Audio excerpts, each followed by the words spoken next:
Great.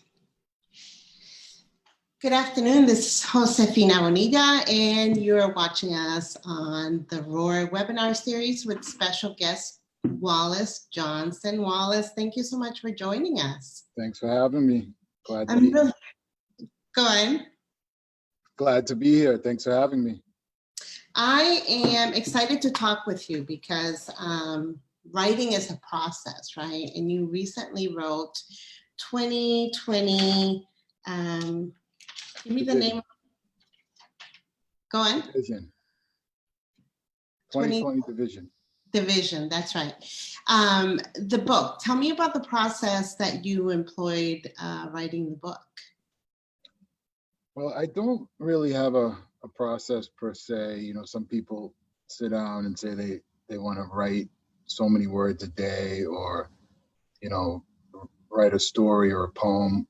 I think I just draw from stories or articles, or sometimes songs I hear. Sometimes I'll wake up in the middle of the night and words will just come to me.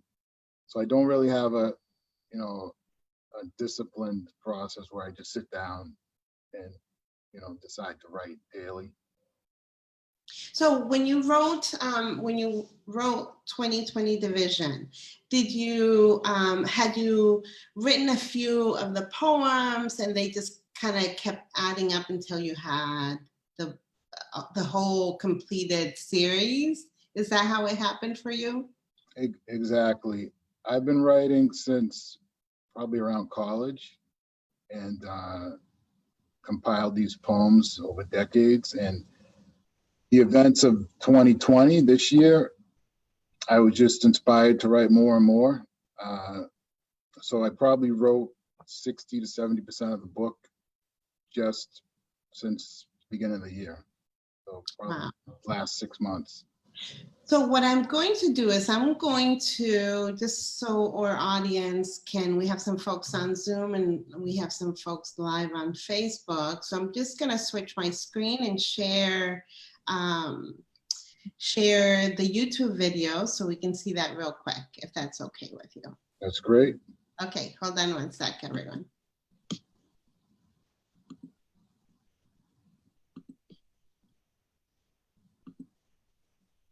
And here we go. I thought this was a great video, by the way. Thank you. That's my son narrating it.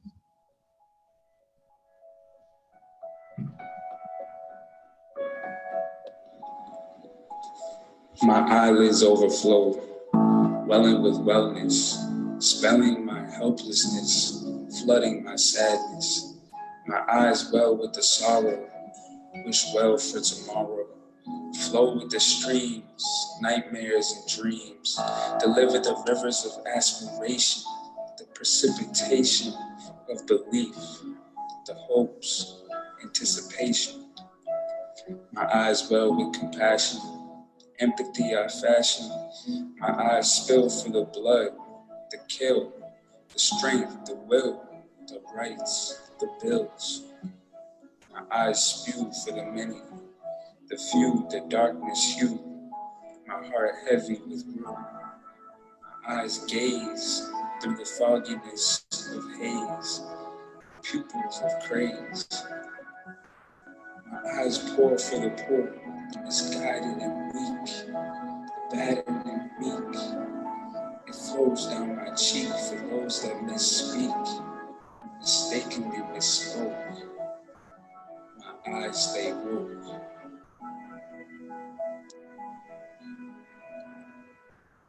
That was a powerful. Social media is a great platform to tell you who we want to be. Let me just get rid of not this. who we are. There we go. Thank you. That was really powerful, Wallace. I've listened to it since you sent me the link about 3 to 4 times. And not only the words, but the imagery behind the video I thought was really powerful. Can you talk a little bit about the poem, Welling? Yes, it's just, over the past 6 months with the pandemic and civil unrest and the the conversations slash arguments with different friends and families over political views, and whether it be wearing a mask or racism, police brutality, seeing innocent Black men or unarmed Black people getting killed. You just filled with all these different emotions. And that's just kind of describing the emotions. They're all over the place, sadness, empathy, anger, so that's really what that poem's about. But within the poem, there seems to be this kind of light of hope. Yes.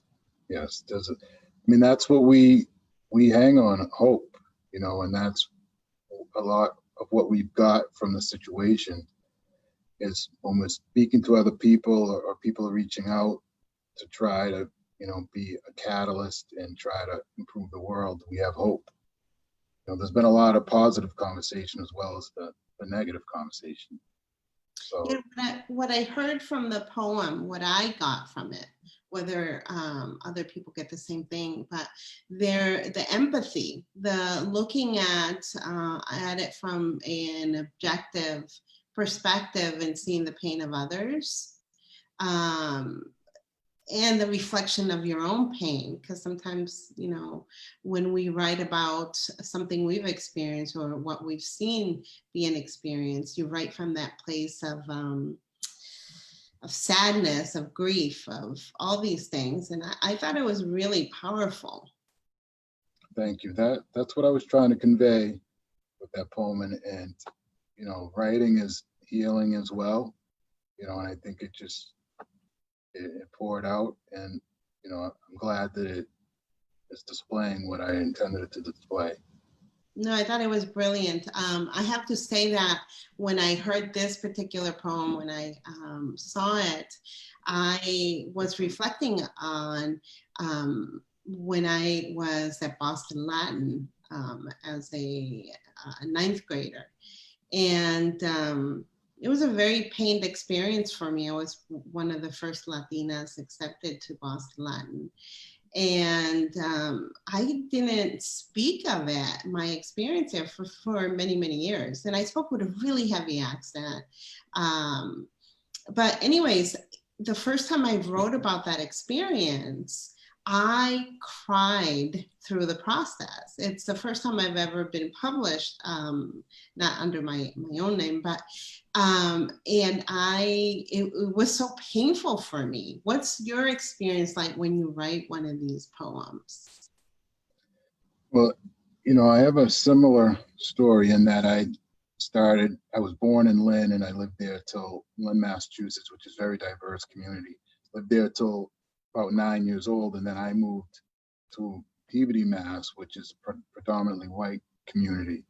And initially it was a huge culture shock, which and I'm sure you have this, you share this, you learn to adapt, and you cope and you learn. But so when I write, like you said, I feel those emotions, maybe not to the extent that you described, but I definitely feel that. Yeah, I can see it. I've just, I ordered the book, which you can get on Amazon, right, under Wallace Johnson, but you can also get it on your own website. What's your website for those people that want to order? It's wallacejohnsonauthor.com. I was,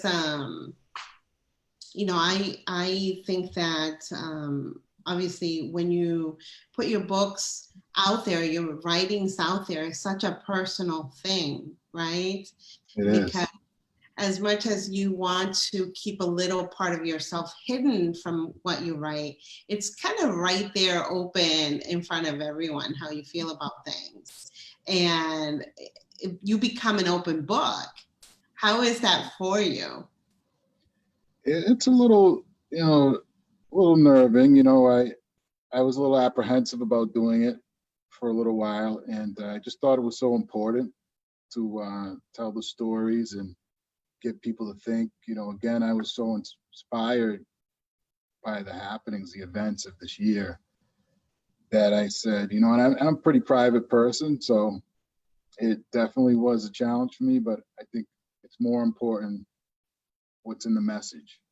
Now, one of the things I read on your website, and you can correct me if I'm wrong, but I got the impression that a lot of putting this book together was from the very perspective of an African-American Black male. Would you agree with that? For the yes, I'd say 90% of it. Some of the poems I wrote in the perspective of other people that were friends, or stories that I've heard, or the perspective of maybe how a white person may feel about what's going on. I tried to give a mix of poems to describe the different diseases that are affecting our society, from mental health to racism, police brutality, all those different types of things.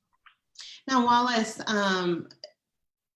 sometimes I think, so when I'm picking up a book, right, I pick up different books based on the way I'm feeling at that particular moment, or how open I am to hearing whatever story. Just like when you watch a movie, right? Sometimes you're in the mood to watch romance, sometimes you're in the mood to watch thrillers. What do you feel the mood is when somebody picks up your book?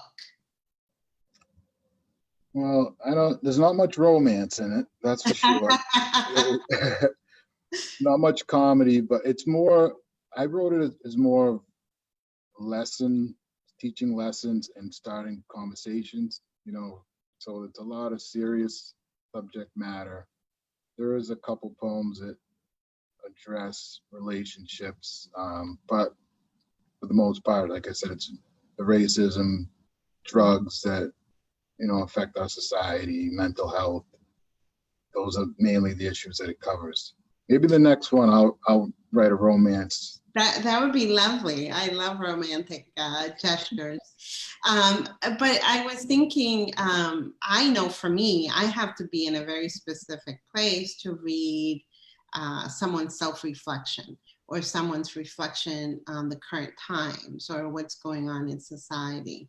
I can't always, I'm not always in that space. But honestly, when I saw the video, I had gone into your website to see what the book was. I haven't received the book yet, but it's ordered. But when I saw the video is really powerful. Yes, it is. That I can't take credit for that. That was my wife that put that together. Well, she's a genius. Yeah, she's amazing. She's also my editor and my illustrator too. So, hey, as a writer, you produce your work, but you need a team of other people to be able to help you put it together, from the cover to, because the cover says a lot as well, from the title to who edits it. I know when I wrote my first book, Roar If You Have To, I had 2 editors edit the book. After I wrote it, I couldn't look at it. It took, it just, it takes me X amount of time to be able to read what I wrote without feeling a little shy about it, if you will. Did you feel like that when you read your work initially? I mean, when I read it to myself or read Yes, it? when you read it to yourself. No, not at all. Because, like I said earlier, a lot of the poems are older poems, so I've probably read them a bunch of times. Do you? No, I'm sorry. I was wondering if, when you read the poetry that you wrote years ago or months ago, do you? Are you standing back and observing somebody distinct than the person you are, and kind of reflecting on how you were feeling at that particular moment when you wrote it? Yeah, I definitely notice a difference in the older poems than the way I write now, or maybe my view of the world. But sadly, some of the poems are still addressing the same things that I wrote about, 20 years ago. But I definitely notice a difference in maturity and just a different viewpoint. Now, you said that possibly, we could look forward to some romantic poetry. Not that I'm not saying that, or some reflections on relationships. Where is your work leading to? Where are you hoping this book takes you? I'm just hoping that it continues to get people to talk, to open their minds, see things from different perspectives. From, we've seen a lot of the division, that's the title. And I want to bring people together. I think people need to talk to each other, put themselves in out of their comfort zone, maybe speak to someone that doesn't look like them, strike up a conversation, go volunteer, in the city, the boys club, the YMCA, something, go coach. A lot of people say they want to help and they want to be a difference. I think those types of things, getting out of your comfort zone and just getting in diverse environments is the way, the path to take for us to get there. You said something that I think is really important. A lot of people say that they want to help. And your poetry, brings a place for discussion, a beginning place for discussion, right? I wonder if an opportunity is for folks to not think about how they can help, but how they can be part of the process. Because sometimes I think when you say, I want to help, you're still in a place of, I'm here, you're there, right? As opposed to, I'm coming at it from this perspective, but I want to be part of it. Yeah, I agree. And that's why I said, you have to do. You can't just keep talking about it. You have to be, people are talking a lot about anti-racism now. If you have friends of color or, what have you, you need to speak up now, not just say that, oh, that's my friend. I'm safe with them. But what about the other people that look like them that you don't know?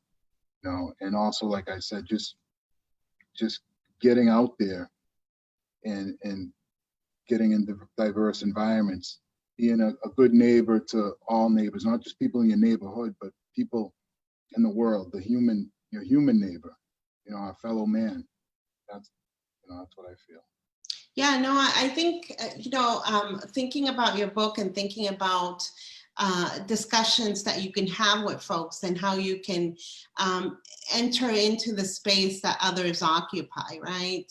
I think your book is the perfect beginnings of conversations. It's, you're laying out how you're feeling, what you're thinking, and allowing others to be part of that conversation and engaged with the feelings that you're evoking. Yeah, definitely. There's so many things that it touches on that people can relate to. And I'm getting a lot of positive feedback from people that are saying, oh, I never really looked at it that way. Or did you really go through that? And, so it's definitely achieving that. It's opening eyes. It's continuing conversations. And that's what we need. So Wallace, when you think about the collection, I mean, you've been writing for 20 plus years, you said, right? Yeah. So in that process, you have hundreds of poems, I would imagine, right? How did you choose which ones would appear in your book? And was there a theme or a thread of continuity that flowed through all of them? So yeah, there was definitely a theme, and I chose the ones that fit what was going on in 2020. I do have other poems, different subject matter, but and the way I put together the book, there's some chapters, and it just goes through a sequence. One's more educational, one's more about, life differences, and one's more political. So I just tried to pick the poems that would fit 2020 division mantra. Mm-hmm, mm-hmm. Now, when you have all these poems, right, and some of them I know when I go back and I read some of the stuff that I've written years ago, one which we talked about, I'm no longer that person that wrote that, so my experience has shifted or changed. Some, it's almost like I wrote it yesterday because it still resonates for me. But sometimes when I'm looking at the work that I wrote, and I'm thinking about what to include in a project, you know, I look at it, I read it, I interact with it, and then I decide I am not willing to share that aspect of myself. Do you find that as well? Did you find that when you were looking at the poetry that you wrote, the poems that you had written, whether or not there were some that you're not ready to share? Yeah, I think there was a couple that I was a little skeptical about, but again, as I said earlier, I tried to take the selfishness out of it because I just thought there were so many important messages to share. And just seeing what happened this year, it was so impacting on me. And I was challenging myself to do something more than what I already was doing. So I think that's what propelled me to just move forward and just say, hey, it is what it is. No, I think it takes a lot of courage, really, to put something of yourself that's really about yourself. Because sometimes we write about characters or we write about other people's experiences, right? But there's a disconnect between you and that story that you wrote. But with this, there is no disconnect. This is, you know, your words, your thoughts, your embracing. What did you think about that process? Well, again, I just think it was so important. And not all the poems are exactly about me or my experience. It's about, you know, friends of mine and people that I've come across and some stories that I've read or seen. And I don't know, I just felt like, you know, I needed to do it. Kudos to you, because I know, although you're being very humble, it takes a lot of courage to put a book like you did together. And it takes a lot of courage to put your writings and the way you think or how you observe things that are going on around you and put that in print, because that does live on beyond this moment. And so kudos to you. Your website again is wallacejohnstonauthor.com, correct? Correct. Yes. And if folks want to go online to Amazon, they can also purchase this book from you, 2020 Division. There you go. There it is. Do that one more time. There you go. So again, if you want to purchase the book, you can go to Amazon, look for Wallace Johnston. If you want to go directly to his website, it's wallacejohnstonauthor.com. Thank you so much for being here. Thank you, Wallace, for engaging in this conversation. Again, kudos to you for putting this together. It's a great piece. We shared with you the video for Welling, which was amazing, very provocative, actually. The video is incredibly provocative. Thank you. Thanks for having me. Thank you. Yeah. And we will see you on Monday. Thank you, everyone.